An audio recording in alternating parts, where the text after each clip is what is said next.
I'm Kate and this is Minerva and you're watching Raising Minerva.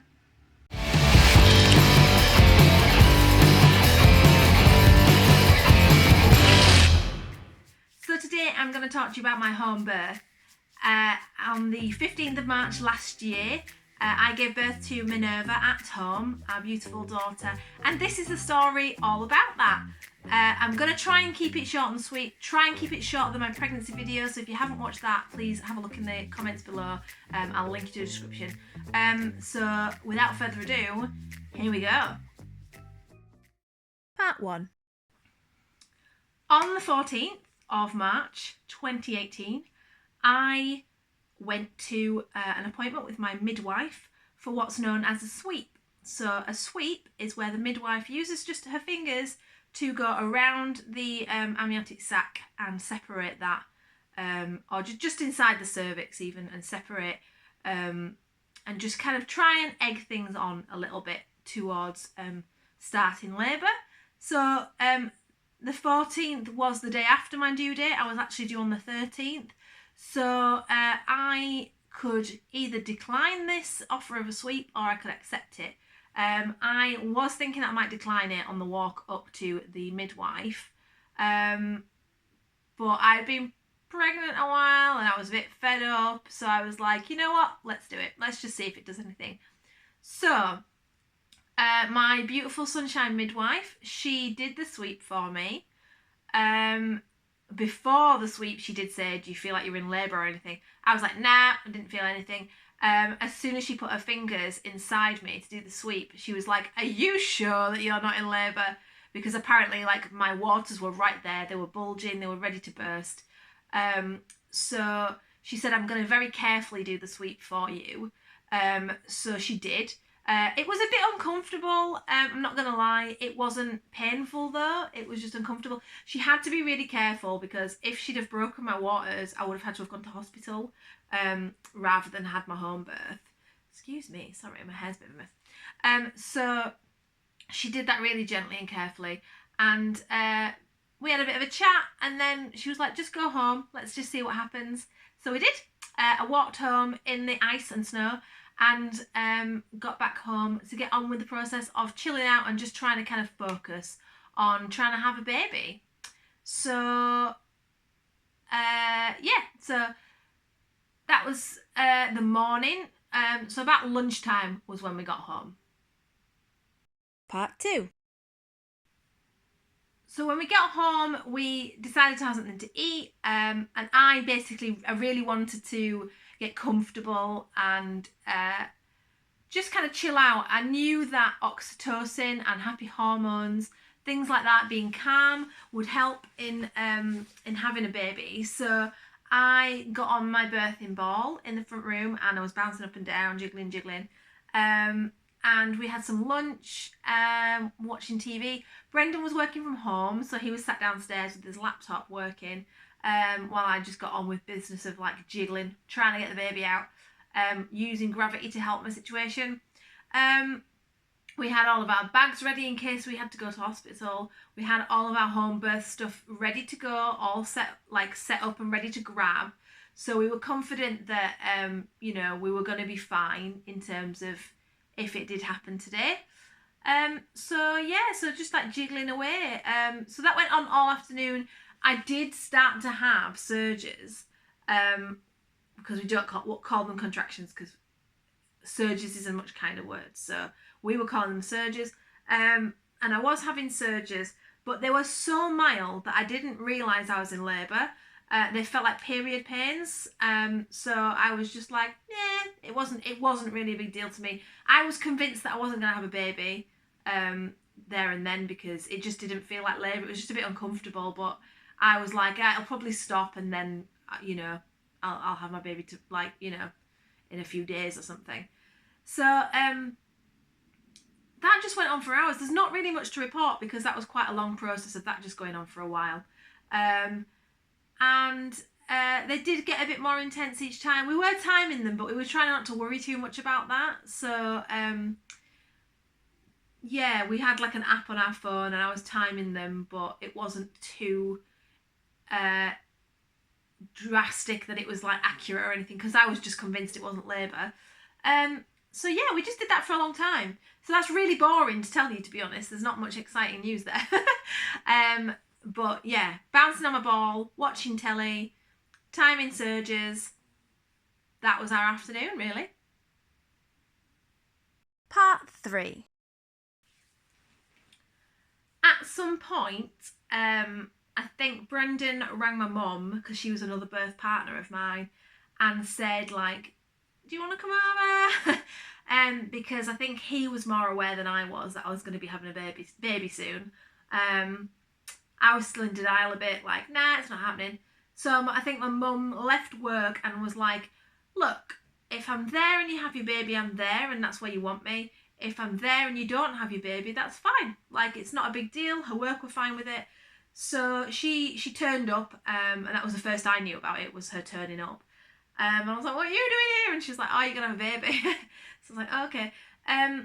So then we just kind of settled back into the same routine that we were in before, of like just me bouncing on my ball, sometimes sitting on the sofa, back to the ball. We started watching TV, and I remember really clearly it was 8 out of 10 Cats Does Countdown, because it was on for hours, and I think it was still on when we came down after we'd had her. So it was just playing to nobody. So we started watching that. Like, my mum was knitting on the sofa. Brendan had finished work by this point. It was like the evening. And I knew that I probably knew there were surges at this point, but was still in denial. So we were still timing those. Really, again, not much to report, like still quite boring. But we were just talking about nice things. I was asking my mum about her pregnancy. We were just like, just trying to stay chill. Like, all the lights were low. I had fairy lights on. Like my birth kit had, I made sure I had all these nice smells and sights and sounds.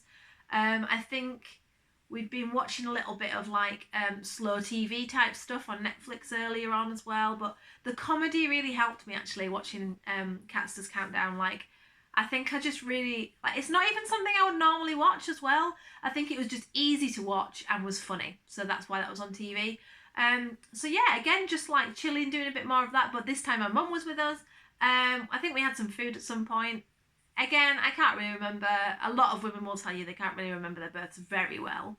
But yeah, that was like a nice moment, because it was kind of like, I'm not going to say the calm before the storm, because it wasn't a storm, but it was just calm, and it was like peaceful. I really liked it, and it was just having a nice time with my family. Part 4. At around 10, no, like 9:30ish, I was like, oh, you know what? I'm absolutely shattered. And I was really tired. And I said, I'm just going to go for a lie down, which I did. And as soon as I laid down, I had a kick from Minnie, and it really hurt. And that had never happened before. So I was like, oh, that's not normal. And so I kind of knew then, I think, yeah, like, this is it. Like, I'd stopped being in denial at that point, and I was like, I'm gonna have a baby. Like, she wants to come out. She's just told me. And my surges started getting a bit more intense after that. So I shouted down to Brendan and my mum. I was like, I don't think I want to lie down. I think I want a bath. So we decided not to have a pool quite early on, because of the faff, and because, like, the only room we could have it in our house was like the front room, but it goes direct to outside, and at the time it was really cold, so I didn't want to be in like a cold room in the pool and the water like get colder quite quickly. So I decided that I was going to make do with the bath if I wanted to be in water. So I made Brendan and my mum run me a bath, and I just tried to kind of like stay calm and like chill out. And then I hopped in the bath, just plain water. We didn't put anything in it. I didn't really want the risk of infection or anything like that. So I soaked in the bath a bit. Brendan was in the bathroom with me. We were talking. We were saying how we can't wait to meet our little girl. It was really lovely. My mum kept drifting in and out, making cups of tea. People kept giving me drinks of Lucozade and water and things. The surges were getting stronger each time as well, but it was very gradual, very manageable because of the hypnobirthing techniques as well. So it was just like a nice kind of like, it felt like it was progressing quite well. I enjoyed being in the water at that point in time. That was really nice. And while I was in the bath, Brendan and my mum were getting my like little nest ready, so like where I was going to give birth in the bedroom. They were sort of getting all that set up. So they were we put down plastic kind of sheeting underneath everything on top of the carpet, and then we put like old duvets down so it was nice and soft and pillowy, and then we put like actual pillows dotted around and old towels over everything as well, just to try and, I don't know, protect the floor obviously, and just kind of create this like big fluffy nest. And they'd also put like twinkly lights everywhere, battery powered candles, sprayed my room spray, which was like a nice sort of lavendery smell.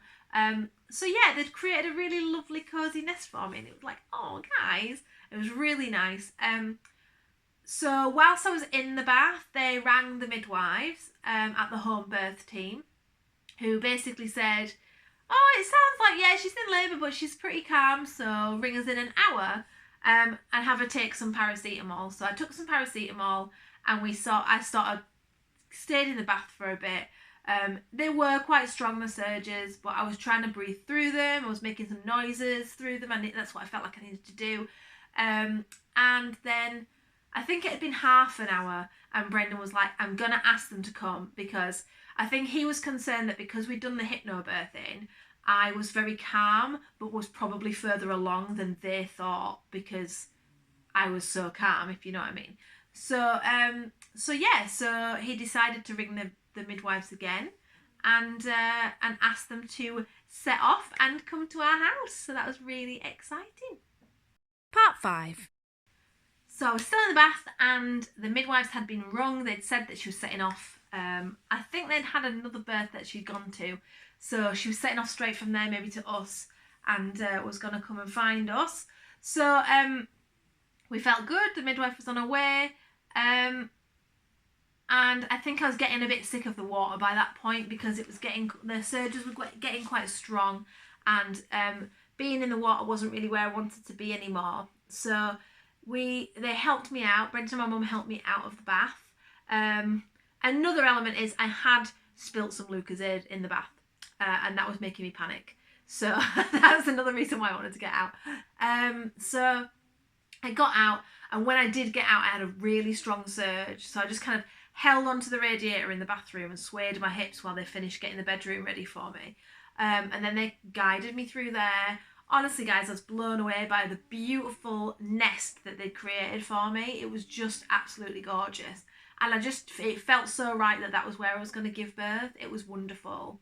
So I knew instinctively that I wanted to be on my hands and knees, on all fours, kind of bent over the bed, because where our bed is, it kind of faces the wall on this side of the house, and then this was where they'd made all the nests down here. So I kind of like was leant over the edge of the bed, facing the window and the wall, and just kind of like trying to get into the zone of being calm. I was doing all my breathing techniques that I'd learned at hypnobirthing, and just trying to stay calm and chilled out.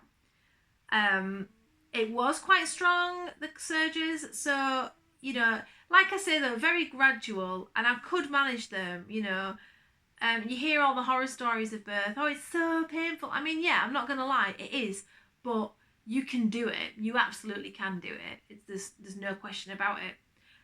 So I was using all my techniques, and I was bent over the bed. I knew that's where I wanted to be. Brendan came and sat beside me at one point. Though at one point, everybody left the room. Brenda and my mum left the room because they were talking about the fact that the midwife still wasn't there. I hadn't realised how much time had passed, but apparently quite a lot of time had passed, and the midwife still wasn't at our house. So they'd gone out to sort of discuss that and panic like away from me. And that's when my waters broke, when I was on my own. So that's a strange sensation in itself as well. I did panic a bit because I'd heard from people that, oh, that's when your contractions get a lot stronger, your surges get a lot stronger. So when my waters broke, I was like, guys, my waters have broken.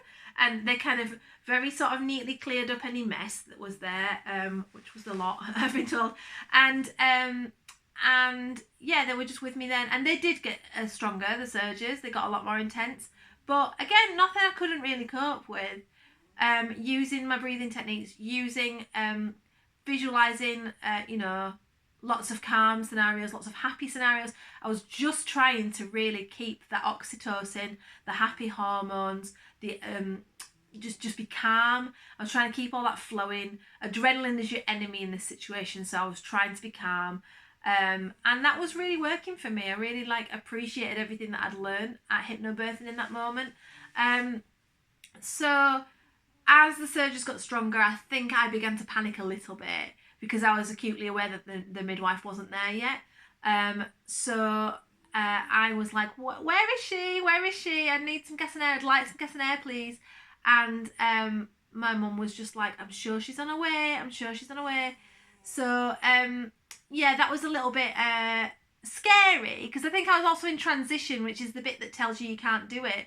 So it was really hard because you don't know how much is you thinking straight and how much is transition, which is what your body does when you're having a baby. So yeah, it was this dicey moment of where is this midwife, because truth be told, I felt like I wanted to push, definitely. Yeah, my body was telling me that was the right thing to do, so we were just waiting for this midwife. Part 6. So then at some point my mum decided to run outside and see if the midwife was on the street looking for the house. I think we'd sort of figured out by this point that she hadn't taken Brendan's phone number down properly. And she was trying my phone, but obviously I was in labour, so I wasn't answering. So, and we live in like a back-to-back terrace house, so I don't think that she could find us because she was looking on the street and hadn't thought to come around the back.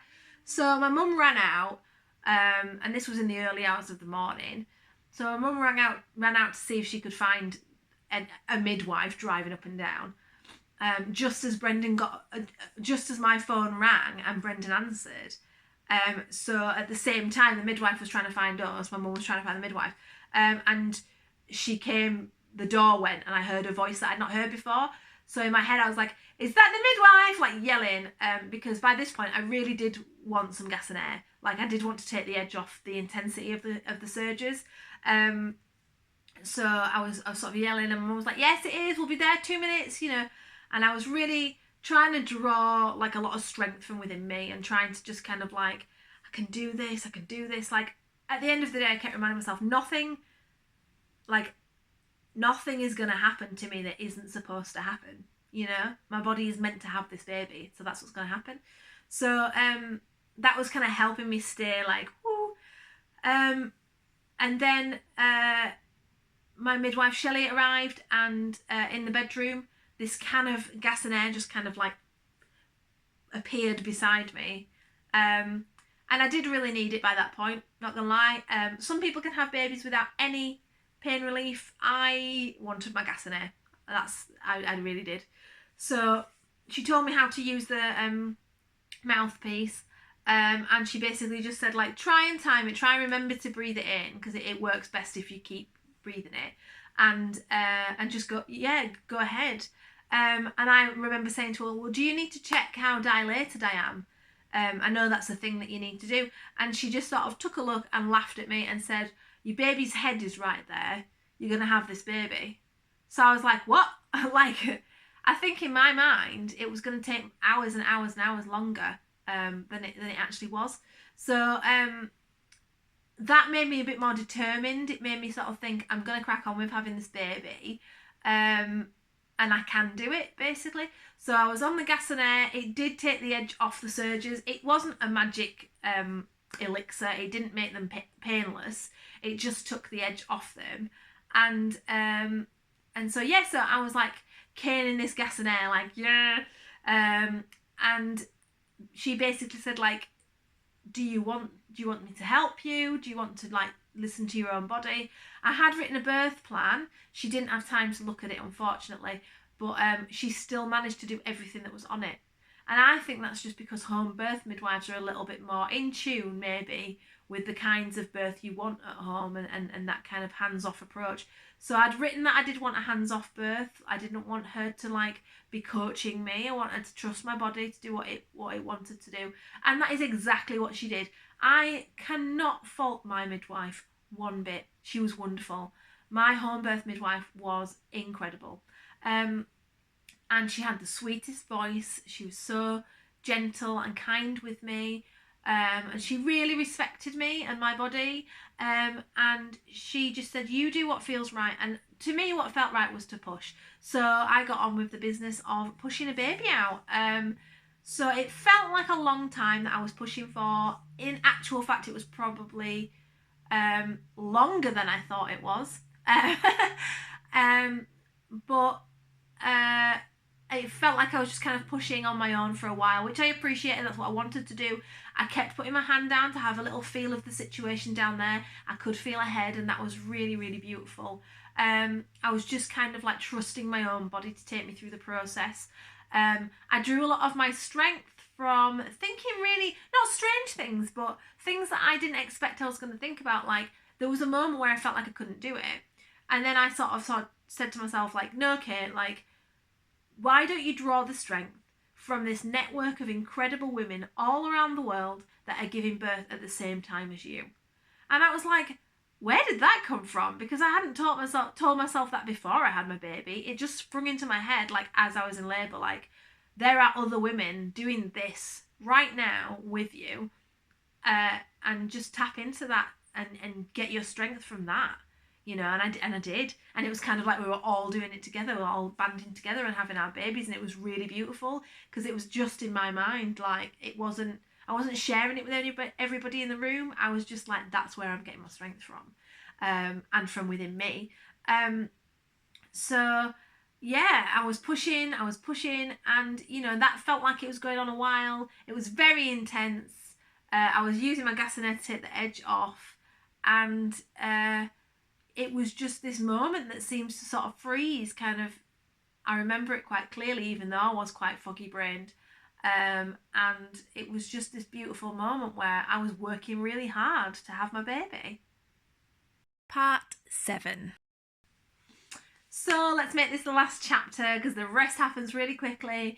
There came a point in my pushing where Shelley, my midwife, was like, "I'm going to have to help you on your next push because you're so close and I don't want anything bad to happen. I don't want you to tear or anything." So she was like, "On your next contraction, lots of little pushes, please." So I was going for it. I was like, I'm going to do it. I'm going to behave myself. I'm going to do what Shelley says.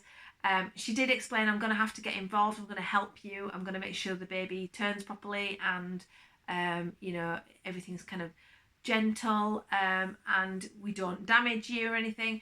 So I was appreciative of that. She told me that she was going to touch me. She told me she was going to get involved. So my next surge came, and I tried to do what she asked me to, but my body really just wanted to do one massive push, and that's what I did. And it was really bad because I did end up tearing, and it was quite painful. But do you know what? Honestly, that was the thing I was scared about the most, was like having a tear, and you don't really feel it because there's so much other stuff going on. So I did feel Minnie move out quite completely. And then the midwife basically was very aware that she was going to come out on my next push. So she was like, "Just one more." And then she didn't even get to finish the sentence because Minnie just kind of went blah, blah, blah, like that and just kind of came out.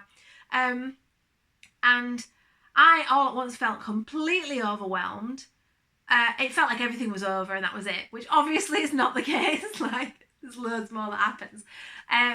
But I was like, yeah, like I was so overwhelmed. I think I was crying. I probably was crying. Brendan was crying. I haven't mentioned Brendan a lot in this, only because I was quite blinkered in the whole thing of giving birth. So rest assured, he was there. He was wonderful. He was rubbing my back. He was like helping me. He was just being like a general like delight, and just generally Brendan.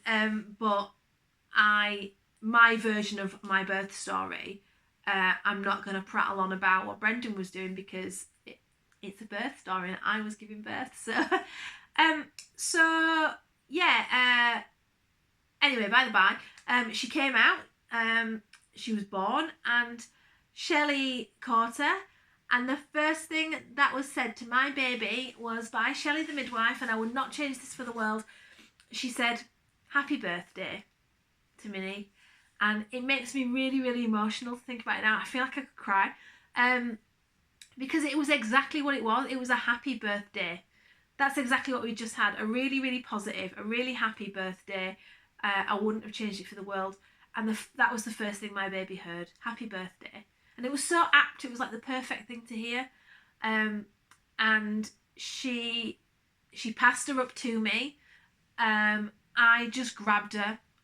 I was worried previously, like while I was pregnant, about like how do I hold her the first time, but like instinct just was like just grabbed her and I held her like this right up to me, and she was crying a little bit, and it was just such a beautiful moment, and I remember saying to Brendan, like, "Did I have a baby?" And he was like, "Yeah, you did," and it was just like super overwhelming. Like, I can't even describe it. I think everybody would say that they can't describe it until it happens to you, and it's so true. It's just the biggest feeling in the hugest emotion in the world. They guided me onto the bed, and I had my first feed with her, which went really well. She had quite a good latch at first. I will talk in another video about some problems we had with breastfeeding, because it wasn't all plain sailing, but you know, the first feed was really nice, really positive, and they were helping me. By this point, a second midwife had arrived as well. Her name was Sue, I think, so shout out to Sue, who was helping Shelley sort of clean up and finish off. Like I said, I did tear, but they can actually sort that out at home as well. So if you're thinking of having a home birth and worried about that, don't worry. They can actually stitch you up at home, and that's what they did with me. And we just basically, after that, we settled into the business of being a little family. So just kind of those moments, that bubble that we were in, I'm not going to share too much about that. That was our bubble, you know. And we really just revelled in that being a family aspect. So that was kind of a short and concise version of what happened there. So thank you so much for watching me share my birth story with you. There's probably a million things I forgot to mention. I seem to remember it differently every time I remember it, because I was in this fog. But if you have any questions about home birth, please ask those in the comments below. Or yeah, just message me on my Instagram, which is @RaisingMinerva, and make sure you give that a follow as well if you like. And you can tweet me as well @RaisingMinerva, and follow me on there. Please don't forget to click subscribe and click the notification bell as well if you would like to see more videos. There's more coming in the pregnancy series, which is what this video is part of, and there'll also be more general videos as well. But thank you so much for watching, and yeah, we'll see you again soon. Bye!